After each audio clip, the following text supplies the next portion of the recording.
Junak naše današnje priče je najviše boravio u Sremu, u okolini Batajnice i po Dunavu. Moglo bi se reći da je današnja Batajnica njegovo utvrđenje. U pitanju je Lazar Dobrić, hajduk, koji se nama čini kao mnogo živopisnija ličnost od Robina Hooda. A sama priča o njemu ima dosta dodirnih tačaka sa engleskom legendom, a opet ima mnogo više uporišta u stvarnosti. Kada se priča o hajducima, većina ljudi se prisjeća epskih pesama i nekako ih vezuje za planinske predele. Međutim, hajduci su postojali i u Austrijskoj carevini tokom vekova, naročito u Slavoniji i u Sremu. Pre doba Laze Harambaša u Sremu i u drugim delovima Austrijske carevine, njih su uspešno suzbijali različitim merama. Ali Lazar Dobrić je radio drugačije od običnih hajduka. Njegova organizacija je obuhvatala mnogo veću površinu i imao je više ljudi. A sa druge strane, ostala je priča kako je deo plena davao siromašnima.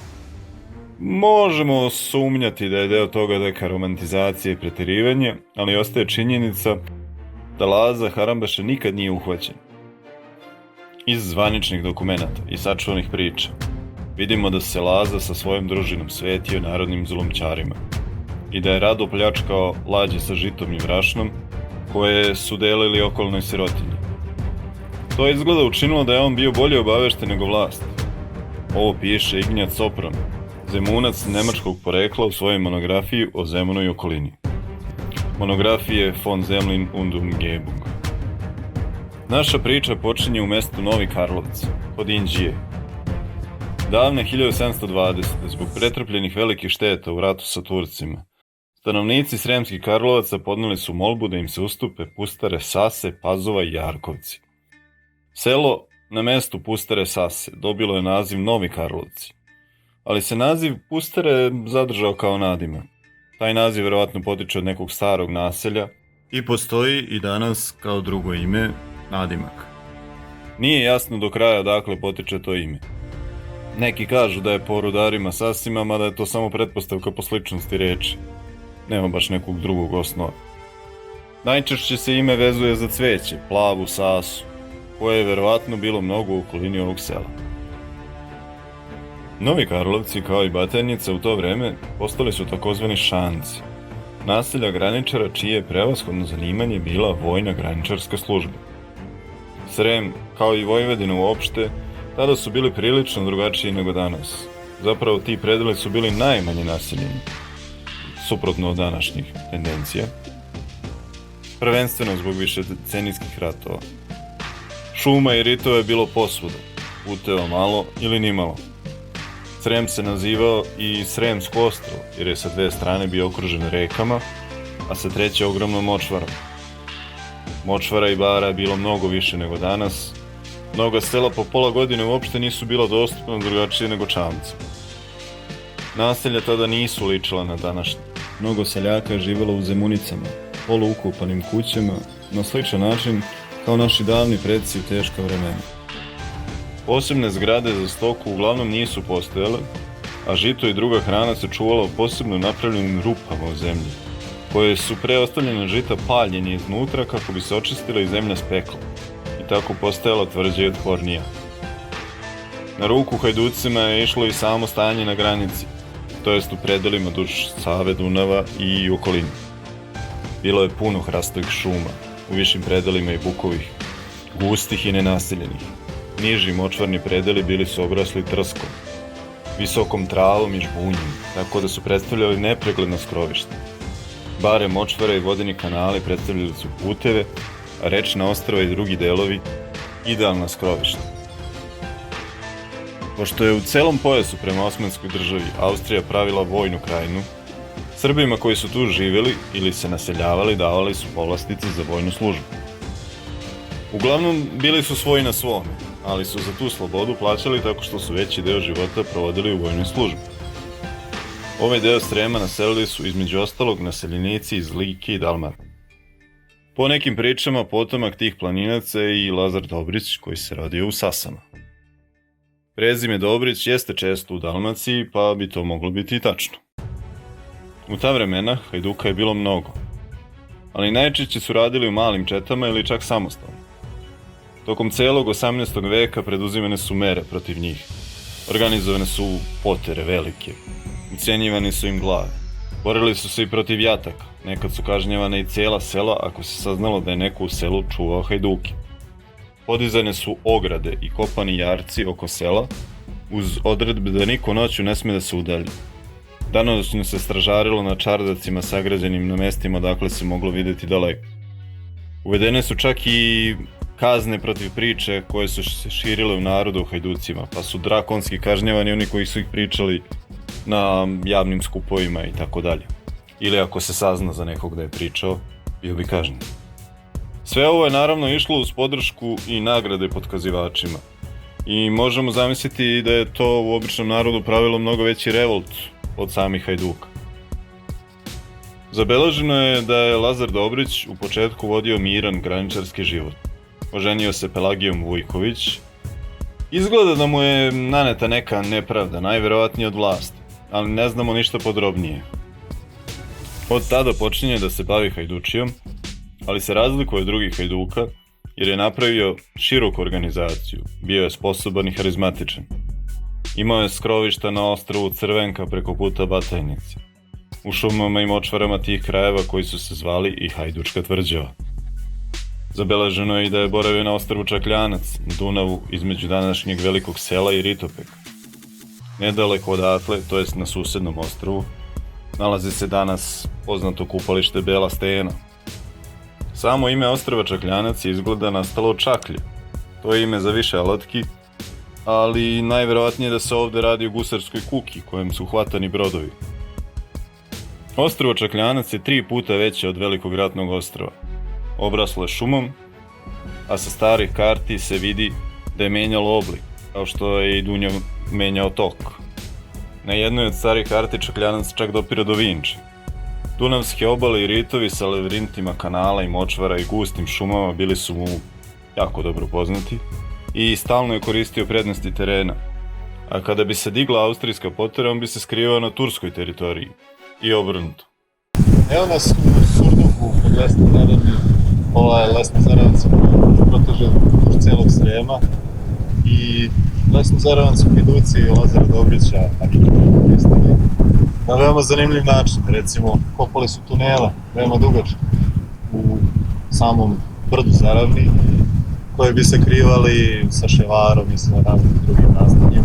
Koristili su ih i za sakrivanje blaga, i za sakrivanje talca, a koristili su ih i tako što su mogli na jedno mjesto da uđu, a na drugo mjesto da izađu i tako da se pobegnu od potrebe da uzmu čamce na drugom mjestu i tako dalje. U četi Laze Harambaše zanat je ispekao kasnije čuveni Stanoje Glavaš, a i Hajduk Veljko. I Karađorđe je bio u njegovim četama neko vreme dok je boravio u Sremu. U jednom vojnom izveštaju nakon pljačke lađe kod Belegiša, 1798. ostao je opis Lazine čete. U pljački je učestvovala četa od 10 ljudi.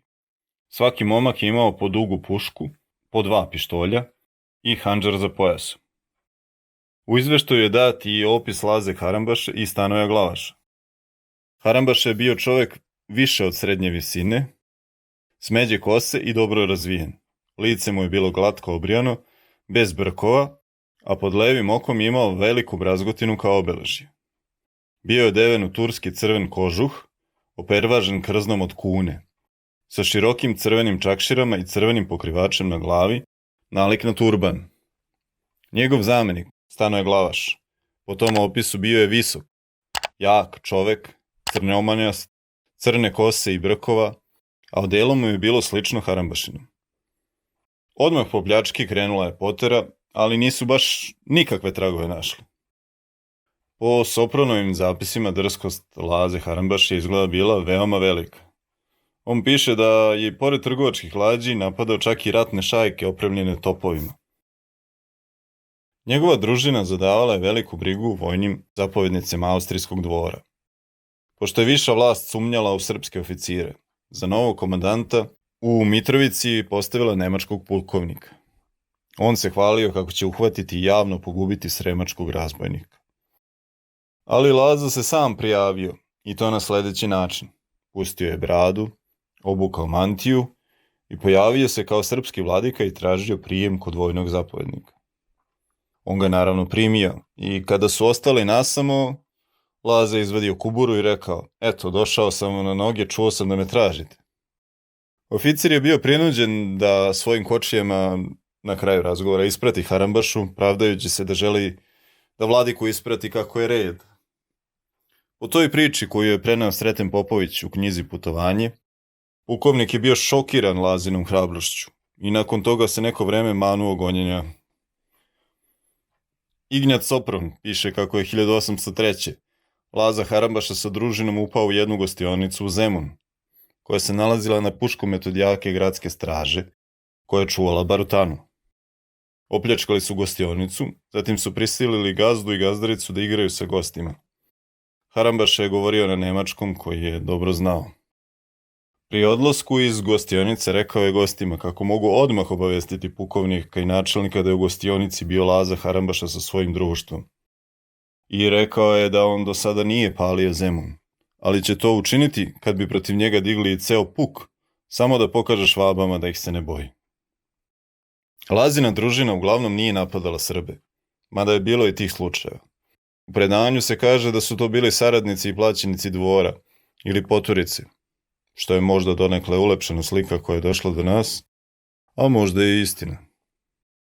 Na ovom mestu se nalazi zavetni krst, ovaj je podignut relativno skoro, ali je tu bio pre toga drveni krst.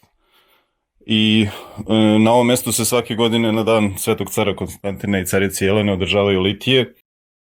Po nekim pričama one su počele zato što je 7 godina neprestano led uništavao letinu i kada su počele litije da se održavaju, to je prestalo. Inače, kažu da je ovdje nekad bila Batajnica, odnosno naselje od koga će danas nastati Batajnica. Pretpostavlja se da je tu negde bila i crkva neka. Laza Harambaša je krajem 1803. prešao u Srbiju. Izgleda da je boravio u Rudničkoj nahiji, gde postoje priče o njegovim sukobima sa Salijagom, rudničkim bikom. On je poginuo marta 1804. u selu koje se tada zvalo Selevac, danas se zove Glibovac, a poznato je kao rodno mesto Stanoja Glavaša i nalazi se kod Smederevske Palanke. Ne zna se tačno kako je poginuo. Neki kažu da je to bilo u međusobnom obračunu. Čak govore i da ga je Stanoja Glavaš ubio. Drugi kažu da je poginuo u sukobu sa Turcima. O njegove smrti govori sačuvani zapis koji su potpisali ustanički vođi, na osnovu koga je Lazareva žena dobila pravo da se ponovo uda. Evo nas u jednoj pravoj hajdučkoj kafani kod Sipeta u Batajnici. Sipetu se naravno mnogo zahvaljujemo što nam je omogućio da snimimo kod njega ovaj deo priče. Inače, iza nas je Lesno Zaravan, a tamo je Dunav. I ovde je Lazar Dobrić u stvari imao uporište jedno duže vremena. Hvala. Tu su mu bili jataci u Batajnici današnje. Živjeli. A preko puta je bilo ostrvo Crvenka. Sad danas to više nije ostrvo i zove se Kovilovo, ali tu su bile šume i ritovi gde se on lako skrivao i bežao. Tu taj deo su inače zvali Hajdučka tvrđava zato što su mogli da sklone blago i sve što su opljačkali. Šta znaš da nam kažeš o staroj Batajnici? Šta se ovdje dešavalo? Čuo neke priče? Pa čuo sam dosta priče, ali nisam nikad... Bio sam mlad. Kažu da je tu, da je stari krst, zaviti krst što zovu ovdje kod nas. Da, ali je tu bilo selište? Da. Pa se odatle preselila Batajnica? Tako je. To je ono što... Kako si došao na ovo mjesto? Kako ti se sviđa ovdje? Ja ovdje dolazim od 84. godine. I uvijek sam zavolao Dunav. Dolazim sam kao dete, nisam imao ni kočice. Ja sam kočio nogama, kupim čale nove patike i ja kočim zadnjim onim i ono dok se spustim ovdje meni, ja pojedem patike. Tu smo se kupili, tu je nekad bila plaža ovdje. Ujutru u 7 sati morao se zauzeš mjesto. Da bi imao da... A sad više nije tako može? Pa sad nije, malo se promenilo i obala Dunava i tako. Ali pokušamo da vratimo sve na...